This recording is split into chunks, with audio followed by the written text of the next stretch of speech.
Friends, എല്ലാവർക്കും നമസ്കാരം. I'm Nisha from Nisa's kitchen. Welcome to our channel. ഇന്ന് നമുക്ക് ചിക്കൻ കൊണ്ടാട്ടം എങ്ങനെ വളരെ രുചികരമായി വീട്ടിൽ തയ്യാറാക്കാമെന്നുള്ള റെസിപ്പി നോക്കാം. ചിക്കൻ കൊണ്ടാട്ടം ഇതുവരെ ട്രൈ ചെയ്തിട്ടില്ലാത്തവർ തീർച്ചയായിട്ടും ട്രൈ ചെയ്ത് നോക്കണം. വളരെ വെറൈറ്റി ആയിട്ടുള്ള ഒരു ചിക്കൻ ഡിഷാണിത്. റെസിപ്പി ട്രൈ ചെയ്ത് നോക്കിയിട്ട് ഇഷ്ടപ്പെട്ടിട്ടുണ്ടെങ്കിൽ നിസാസ് കിച്ചൺ സബ്സ്ക്രൈബ് ചെയ്യാൻ മറക്കരുത്. അതുപോലെ നമ്മുടെ എല്ലാ അപ്ഡേറ്റ്സും റെഗുലറായിട്ട് കിട്ടാൻ തൊട്ടടുത്തുള്ള ബെല്ലൈക്കൺ കൂടി പ്രസ് ചെയ്തിട്ട് അതിലുള്ള ഓൾ ബട്ടണും കൂടി അമർത്താൻ മറക്കരുത്. ഇനി നമുക്ക് വീഡിയോയിലേക്ക് പോയി ഇതിലേക്ക് ആവശ്യമായിട്ടുള്ള ഇൻഗ്രീഡിയൻസ് എന്തൊക്കെയാണെന്ന് നോക്കാം. ചിക്കൻ 1 കിലോ നന്നായിട്ട് ക്ലീൻ ചെയ്തെടുത്ത ചിക്കൻ ഇതേപോലെ ചെറിയ പീസായിട്ട് കട്ട് ചെയ്തെടുക്കുക. ചെറിയ ഉള്ളി നീളത്തിൽ അരിഞ്ഞെടുത്തത് 25 എണ്ണം. ഇഞ്ചി വെളുത്തുള്ളി പേസ്റ്റ് 2 ടേബിൾ സ്പൂൺ. ഉണക്കമുളക് ക്രഷ് ചെയ്തെടുത്തത് 1 ടേബിൾ സ്പൂൺ. നാരങ്ങ നീര് 1 table spoon. Tomato ketchup 4 table spoon. മല്ലിപ്പൊടി 1 teaspoon. Kashmiri chilli powder 2.5 table spoon. Garam masala 1/2 teaspoon. മഞ്ഞൾപ്പൊടി 1/2 ടീസ്പൂൺ. കറിവേപ്പില 2-3 തണ്ട്. ഉണക്കമുളക് 2-3 എണ്ണം. വറുക്കാൻ ആവശ്യത്തിന് വെളിച്ചെണ്ണ. ഉപ്പ് ആവശ്യത്തിന്. ഇനി പ്രിപ്പറേഷൻ നോക്കാം.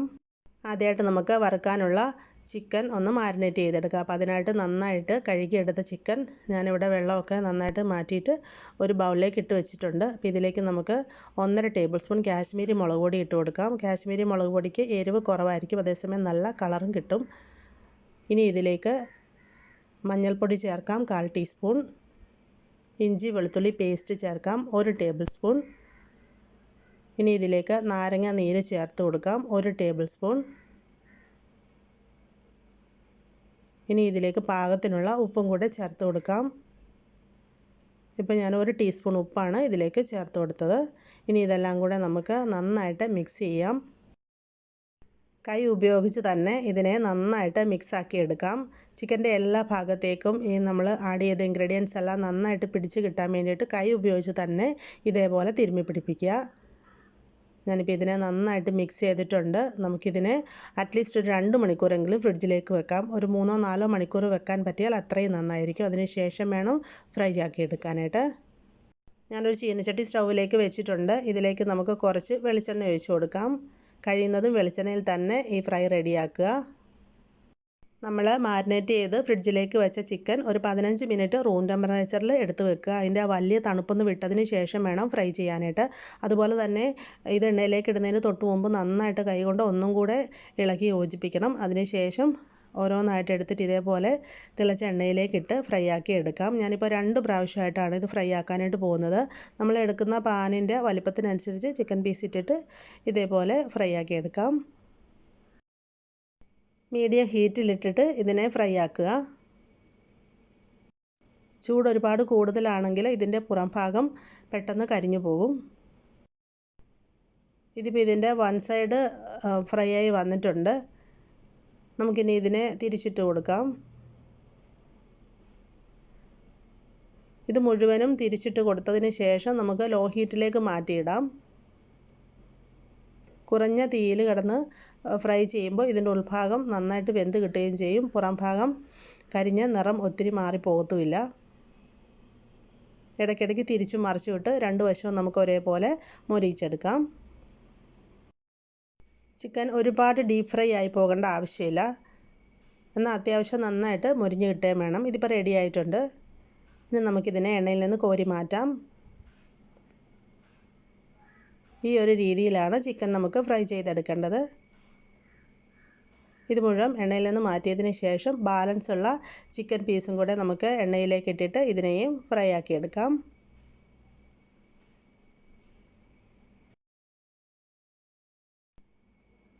ചിക്കൻ മുഴുവൻ ഫ്രൈ ആക്കിയിട്ട് ആ എണ്ണ ബാലൻസ് വന്നത് നന്നായിട്ടൊന്ന് അരിച്ചിട്ട് ഞാൻ സെയിം പാനിലൊഴിച്ച് സ്റ്റൗവിലേക്ക് വെച്ചിട്ടുണ്ട്. അപ്പോൾ അരിച്ച് മാത്രം എണ്ണ എടുക്കാമല്ലോ, എന്നുണ്ടെങ്കിൽ മസാല എല്ലാം കൂടെ കൂടുതൽ മൂത്തിട്ട് ചുവട്ടിൽ പിടിക്കും.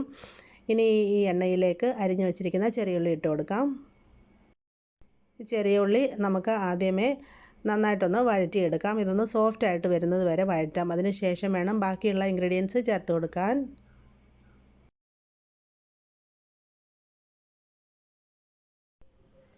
ഇപ്പോൾ ഉള്ളി ഒന്ന് സോഫ്റ്റായി വന്നിട്ടുണ്ട്. ഇനി നമുക്കിതിലോട്ട് ഉണക്കമുളക് ചേർത്ത് കൊടുക്കാം. ഒരു 2 ഉണക്കമുളക് 2ആയിട്ട് ഇതേപോലെ ഒന്ന് കട്ട് ചെയ്തിട്ട് ഇട്ട് കൊടുക്കാം. ഇനി കുറച്ച് കറിവേപ്പില ചേർക്കാം.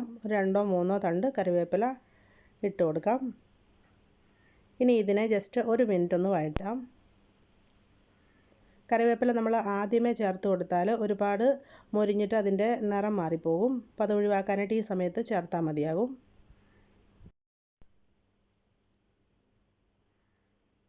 ഇപ്പോൾ നമ്മൾ ഒരു മിനിറ്റ് ഇതിനെ വഴറ്റി. ഇനി അടുത്തായിട്ട് ഇതിലേക്ക് 1 ടേബിൾ സ്പൂൺ ഇഞ്ചി വെളുത്തുള്ളി പേസ്റ്റ് ചേർത്ത് കൊടുക്കാം. നമ്മൾ 2 ടേബിൾ സ്പൂണാണ് ഇഞ്ചി വെളുത്തുള്ളി പേസ്റ്റ് എടുത്തത്.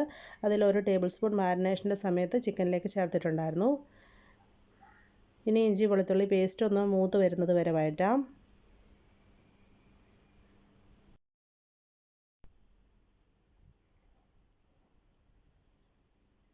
ഇപ്പോൾ ഇത് മൂത്ത് വന്നിട്ടുണ്ട്. ഇനി നമുക്ക് തീ നന്നായിട്ട് കുറച്ച് വെച്ചിട്ട് ബാക്കിയുള്ള പൊടികൾ ചേർത്ത് കൊടുക്കാം. 1 table spoon Kashmiri chilli powder ചേർക്കാം. 1/4 ടീസ്പൂൺ മഞ്ഞൾപ്പൊടി ചേർക്കാം. 1 ടീസ്പൂൺ മല്ലിപ്പൊടി ചേർക്കാം. 1/2 ടീസ്പൂൺ ഗരം മസാല കൂടെ ചേർക്കാം. ഇനി ഇതെല്ലാം നന്നായിട്ട് മിക്സാക്കി കൊടുക്കാം. ഒരു 2-3 മിനിറ്റ് ഈ പൊടികളുടെ ഒരു പച്ചക്കുത്തൊക്കെ ഒന്ന് മാറി വരുന്നത് വരെ ഇതിനെ നന്നായിട്ടൊന്ന് വഴറ്റിയെടുക്കാം.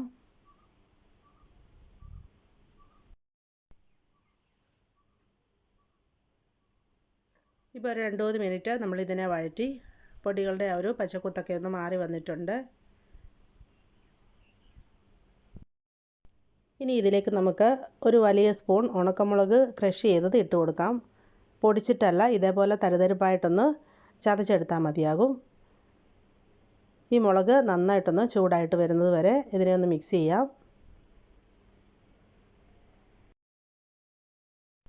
ഇനി ഇതിലേക്ക് ചേർക്കേണ്ടത് ടൊമാറ്റോ കെച്ചപ്പാണ്. അപ്പോൾ ഒരു 4 ടേബിൾ സ്പൂൺ ടൊമാറ്റോ കെച്ചപ്പ് ചേർത്ത് കൊടുക്കാം. ഇതില്ലാന്നുണ്ടെങ്കിൽ നമുക്ക് കുഴപ്പമില്ല. പഴുത്ത തക്കാളി നന്നായിട്ടൊന്ന് വേവിച്ചിട്ട് അതിൻ്റെ തൊലി മാറ്റുക. പിന്നീട് അത് മിക്സിയിൽ ഒന്ന് അടിച്ചെടുത്തിട്ട് ഇതിലേക്ക് ഈ സമയത്ത് ചേർത്ത് കൊടുത്താൽ മതി. അങ്ങനെ നമ്മൾ ചേർക്കുമ്പോൾ അല്പം പഞ്ചസാരയും കൂടെ ചേർത്ത് കൊടുക്കണം. കാരണം കെച്ചപ്പിന് ഓൾറെഡി കുറച്ച് മധുരം ഉണ്ടാകും. അപ്പോൾ ആ ഒരു മധുരത്തിൻ്റെ ഫ്ലേവർ കിട്ടാൻ വേണ്ടിയിട്ട് നമ്മൾ തക്കാളി ചേർക്കുമ്പോൾ അല്പം പഞ്ചസാരയും കൂടി ഇട്ട് കൊടുത്താൽ മതിയാകും. ഈ ടൊമാറ്റോ കെച്ചപ്പ് നന്നായിട്ടൊന്ന് ചൂടായിട്ട് വരുന്നത് വരെ ഇതേപോലെ ഒന്ന് വഴറ്റി കൊടുത്തുകൊണ്ടിരിക്കാം. ഇപ്പോൾ ഇത് നന്നായിട്ട് ചൂടായി വന്നിട്ടുണ്ട്. ഇനി നമുക്കിതിലോട്ട് കുറച്ച് ചൂടുവെള്ളം ഒഴിച്ചു കൊടുക്കാം. ഒരു തിക്ക് ഗ്രേവി കിട്ടണം. അതിനായിട്ടാണ് ഈ സമയത്ത് ഇതിലേക്ക് വെള്ളം ചേർക്കുന്നത്. ഞാനിപ്പോൾ ഒരു 1/2 ഗ്ലാസ് ചൂടുവെള്ളമാണ് ഒഴിച്ചു കൊടുത്തത്. ഇതെല്ലാം കൂടെ നന്നായിട്ടൊന്ന് ഇളക്കി യോജിപ്പിക്കാം. ഈ സമയത്ത് ഇതിലേക്ക് അല്പം ഉപ്പ് കൂടെ ചേർത്ത് കൊടുക്കാം. അധികം ഉപ്പ് ചേർക്കണ്ട. ഓൾറെഡി നമ്മൾ ചിക്കനിൽ ഉപ്പ് ചേർത്തിട്ടാണ് മാരിനേറ്റ് ചെയ്ത് ഫ്രൈ ആക്കിയത്. അപ്പോൾ ഇത് ഗ്രേവിക്കുള്ള കുറച്ച് ഉപ്പ് മാത്രം ചേർത്താൽ മതിയാകും. നന്നായിട്ട് മിക്സ് ചെയ്തിട്ട് ഇനി ഇതൊന്ന് തിളച്ച് വരുന്നത് വരെ വെയിറ്റ് ചെയ്യാം. ഇപ്പം നമ്മുടെ ഗ്രേവി നന്നായി തിളച്ച് വന്നിട്ടുണ്ട്. ഇനി നമുക്കിതിലോട്ട് ഫ്രൈ ആക്കി വെച്ചിരിക്കുന്ന ചിക്കൻ ഇട്ട് കൊടുക്കാം. നന്നായിട്ട് ഇളക്കി യോജിപ്പിക്കാം. ഇതിനെ ലോ ഹീറ്റിൽ വെച്ചിട്ട് ഇതേപോലെ ഇടവിട്ട് മിക്സാക്കി കൊടുത്തുകൊണ്ടിരിക്കണം. ഈ ഗ്രേവിയൊക്കെ ഈ ചിക്കൻ പീസിലോട്ട് നന്നായിട്ട് പിടിച്ചത് നല്ല ഡ്രൈ ആയിട്ട് വരണം. നമുക്കിത് കുറച്ച് ഗ്രേവിയോട് കൂടിയിട്ടാണ് ഇഷ്ടം എന്നുണ്ടെങ്കിൽ ഇത് നന്നായിട്ടൊന്ന് ചൂടായി വന്നതിന് ശേഷം സ്റ്റൗ ഓഫ് ചെയ്ത് സെർവ് ചെയ്യാം. ഞാനിപ്പോൾ ഇത് നല്ല ഡ്രൈ ആയിട്ടാണ് എടുക്കാൻ പോകുന്നത്.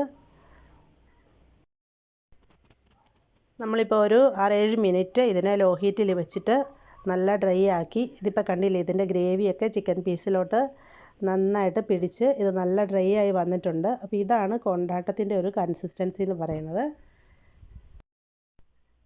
ഇതിപ്പോൾ റെഡി ആയി കഴിഞ്ഞു. നമുക്കിനി സ്റ്റൗ ഓഫ് ചെയ്യാം. ചൂടോടെ സെർവിങ് ഡിഷിലേക്ക് മാറ്റാം. നമ്മുടെ അടിപൊളി ചിക്കൻ കൊണ്ടാട്ടം ഇവിടെ ചൂടോടെ റെഡി ആയിട്ടുണ്ട്. നമുക്കിതിനെ അപ്പം, ചപ്പാത്തി, പൊറോട്ട, ചോറ് ഇതിൻ്റെ ഒപ്പമെല്ലാം സെർവ് ചെയ്യാം. കുട്ടികൾക്കൊക്കെ വളരെ ഇഷ്ടപ്പെടുന്ന വെറൈറ്റി ആയിട്ടുള്ള ഒരു ടേസ്റ്റാണിത്.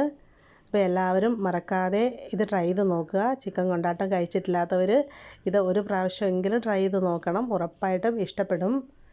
നിങ്ങൾക്കിത് ഇഷ്ടപ്പെട്ടിട്ടുണ്ടെങ്കിൽ മറക്കാതെ നമ്മുടെ ചാനൽ സബ്സ്ക്രൈബ് ചെയ്യണം. അതുപോലെ വീഡിയോ ഷെയർ ചെയ്യാനും മറക്കരുത്. നിങ്ങളുടെ അഭിപ്രായങ്ങളും നിർദ്ദേശങ്ങളും താഴെ കമൻറ്റ് ബോക്സിൽ എഴുതി അറിയിക്കുക. അപ്പോൾ മറ്റൊരു നല്ല വീഡിയോ ആയിട്ട് വരുന്നത് വരെ എൻ്റെ എല്ലാ കൂട്ടുകാർക്കും നന്ദി. നമസ്കാരം.